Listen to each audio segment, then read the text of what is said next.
You know that feeling, right? That moment you decide, okay, this is it. New me starts now. Oh, yeah, definitely. Maybe it's finally sticking to a workout or learning an instrument. Or maybe kicking a habit that's just not working for you anymore. Exactly. We've all been there, haven't we? Full of that initial motivation that, well, sometimes it just kind of fizzles out. It does. It really does. So today, we're going to dive deep into James Clear's Atomic Habits.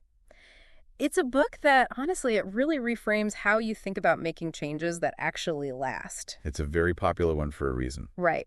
And our mission here for you, the listener, is pretty straightforward. We want to pull out the core ideas, the practical strategies from this book. So you can start applying them, like right away. Without getting bogged down in, a lot of self-help jargon. Yeah, make it actionable. The central idea, and what we'll really be digging into, is this incredible power of tiny, tiny improvements, like 1% better each day. And how that compounds. It's huge over time. And what's really fascinating, I think, is Clear's main argument. He says, instead of getting fixated on these massive, often overwhelming goals. Which can feel impossible sometimes. Exactly. The real power, the leverage, comes from focusing on these small, almost unnoticeable atomic habits. Atomic, like tiny but powerful. Precisely. It's a fundamental shift. You stop chasing the big outcome. You start building the system. You got it. Building sustainable systems that just naturally lead you towards that outcome. The beauty is in that continuous progress. Yeah, that momentum. Understanding that even the smallest steps, if you do them consistently, they really do add up to something significant. Absolutely. It's less about, hitting a grand slam straight off the bat. Yeah. And more about just consistently getting on base day after day. Well put. And Clear gives us this really practical framework, something you can actually use. The 4 laws of behavior change. Yes. Think of these as like guidelines for making those personal changes actually stick in your life. They really break down how habits form and how you can influence that. So the first law, it's make it obvious. That's the one. Awareness is just. It's foundational. If you don't notice the cues. Right. If you aren't even noticing the triggers for your current habits, the good ones and the bad ones, changing them becomes, really difficult. Makes sense. So this first law is all about bringing those triggers, those cues, into the light for the good habits. And hiding them for the bad ones. Exactly.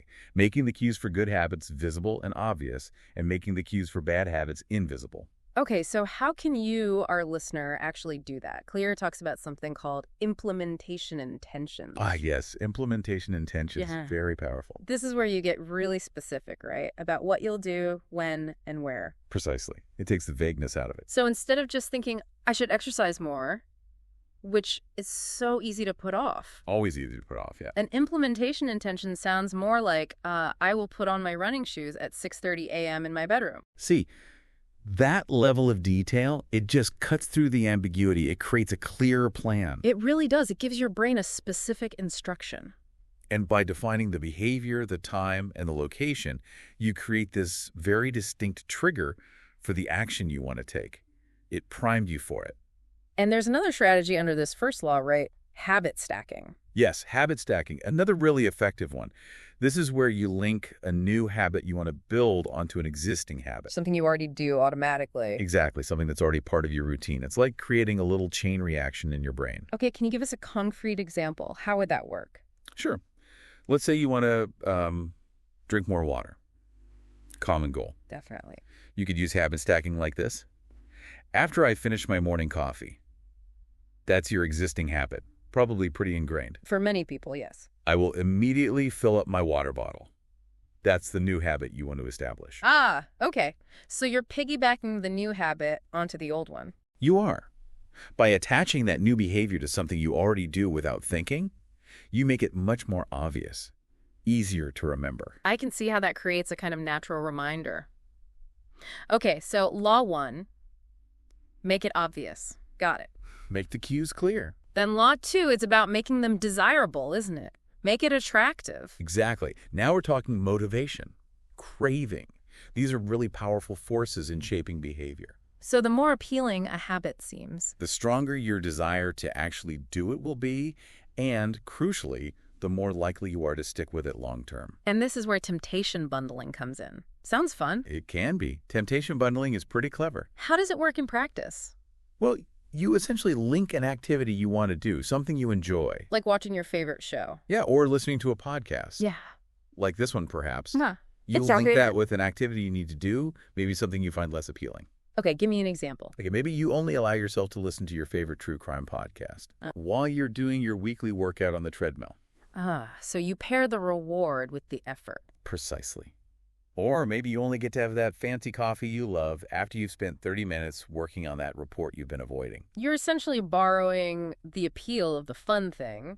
To make the necessary thing more attractive right in that moment. It gets you over the hump. That's a smart way to use your existing desires. So for you listening now, think about a habit you're trying to build. And think about something you genuinely enjoy doing. How could you maybe pair those two things up? Realistically, of course. But it's not just about these external rewards or pairings, is it? It goes deeper. Right. It's also about understanding the underlying reasons why we crave certain things, the drivers behind the habit. Absolutely. Understanding those deeper cravings, the ones that fuel both our good habits and our bad ones, that's really key. Why is that so important? Because once you can identify the core reward you're actually seeking, maybe it's stress relief or connection or stimulation, you can often find more effective, maybe healthier ways to satisfy that same underlying desire. Interesting. So it's digging a bit deeper than just the surface behavior. Exactly. Understand the why. Okay, so we've made it obvious, we've made it attractive. Now we hit law 3, make it easy.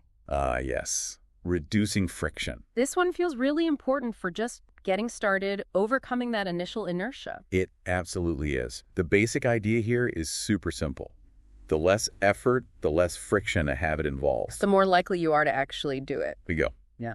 We are fundamentally wired to conserve energy. We naturally gravitate toward the path of least resistance. And Clear has that really practical rule here, the 2-minute rule. Yes. The 2-minute rule. I love this one. It sounds almost too simple. Explain it for us. Okay, the 2-minute rule basically says, when you start a new habit, scale it down so that it takes less than 2 minutes to do. Less than 2 minutes. That's it. That's the starting point. The goal isn't necessarily to only do it for 2 minutes forever, Right. but it's about making that initial step so incredibly easy, so non-threatening, that you basically can't say no. You remove the excuses. So, like, instead of, I need to go for a 30-minute run. It becomes, put on my running shoes. Yeah. That takes less than 2 minutes. Or read before bed becomes. Read 1 page. Or meditating daily becomes. Sit down and close my eyes for 1 minute. Okay, I see. It's all about just starting, overcoming that initial resistance. Exactly. It builds momentum. Because once you've started, once you put the shoes on or read that 1 page, often you find it much easier to just keep going. Yeah, the hardest part is often just getting off the couch, isn't it? It really is.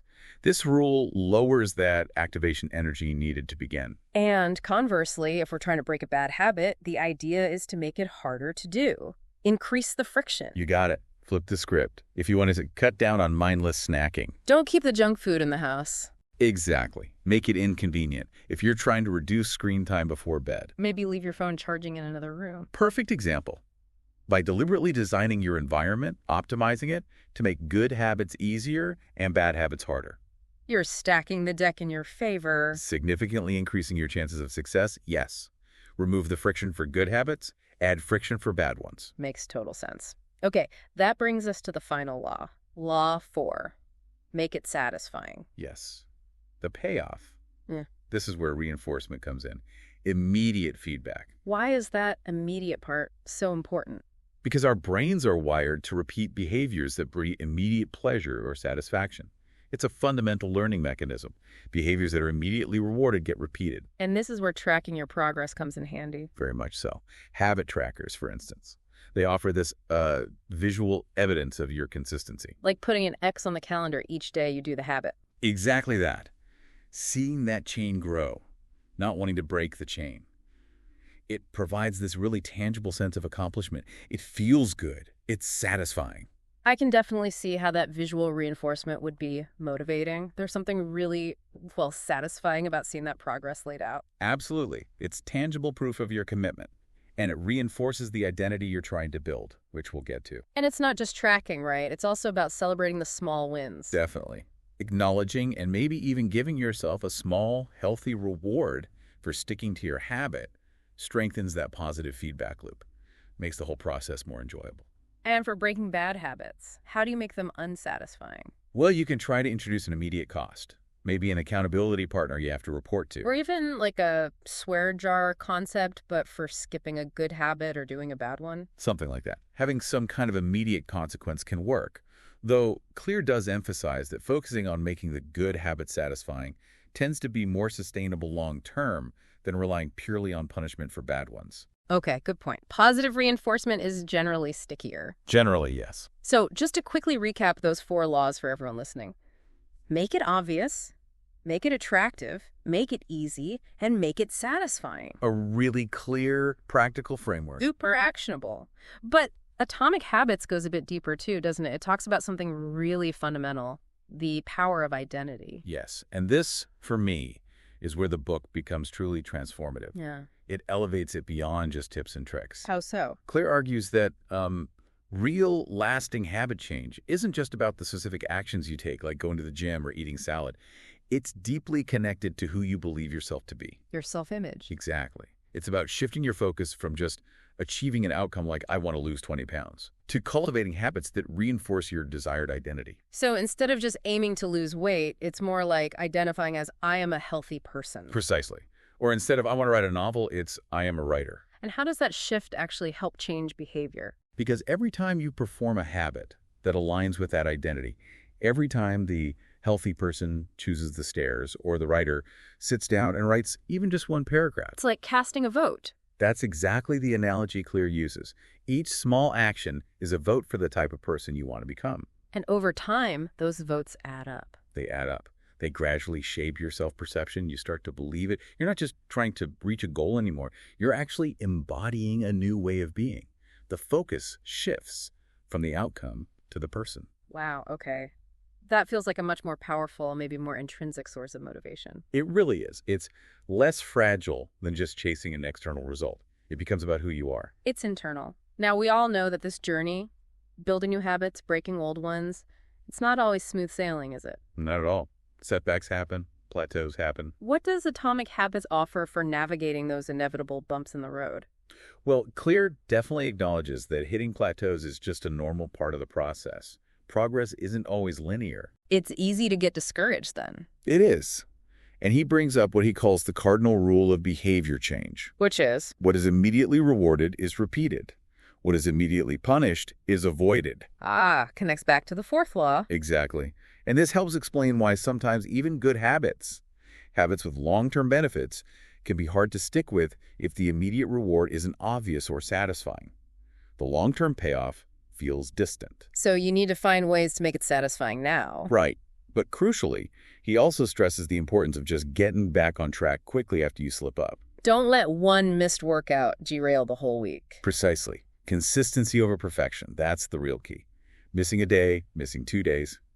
It doesn't make you a failure. It doesn't erase your progress. The goal is just to not let that small lapse turn into completely giving up. Don't miss twice is a good rule of thumb he suggests. Just get back to it the next opportunity you have. So it's about building resilience, really, and understanding that big change doesn't happen overnight.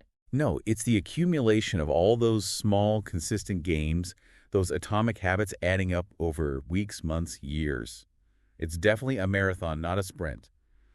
Requires patience. Absolutely. And Atomic Habits, the book itself, really serves as this incredibly practical roadmap for that whole journey. It's packed with examples, isn't it? So many. It's full of even more actionable strategies and really compelling real-world examples, more than we could possibly cover today. And he draws on different fields. Yeah, he skillfully blends insights from biology, psychology, neuroscience, but presents it all in a way that's really accessible. It's not academic or dry. Easy to understand and apply. Very much so.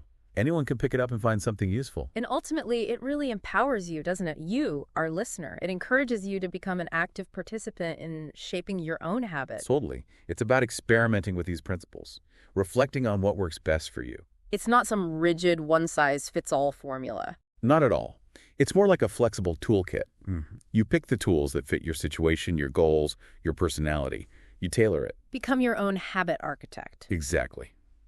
It's about understanding the underlying mechanics of behavior change so you can consciously design better habits for yourself. Okay, so as we start to wrap up this deep dive for you listening, I think the key takeaway from exploring Atomic Habits is pretty clear. What would you say it is? That building better habits, breaking the bad ones, it's genuinely achievable.